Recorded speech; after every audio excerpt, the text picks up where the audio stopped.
Changing your signature in Outlook Web can be surprisingly tricky if you don't know where to look. But once you know the steps, it's pretty quick. Let me walk you through it to save you some frustration. First, open the Outlook web app and log into your account. Most people use this via a browser like Chrome or Edge. Once inside, you'll see your familiar inbox staring back at you. From here, click on the Settings gear icon in the top right corner. When you click the Settings gear, a side menu will slide out. Scroll all the way down until you see View All Outlook Settings and click it. It sounds simple, yet this is where many people get stuck looking for the right options. Now you're in the full settings view. On the left, find and click the section labeled Compose and Reply. This is where you can create or change your email signature. It's almost too easy to miss. Once you're in the Compose and Reply section, you'll see a big text box for your signature. Here you can type, edit, or even copy-paste a pre-designed signature. I recommend using something clean and professional. Pro tip: if you're using a company logo or custom formatting, make sure to test how it looks by sending yourself a quick email.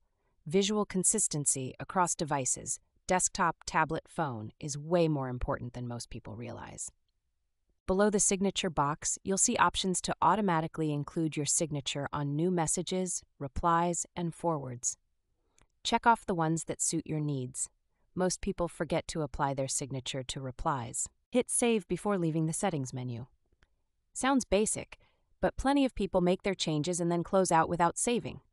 Then they wonder why their new signature isn't showing up. Don't be that person. Let's say you want to update your signature later.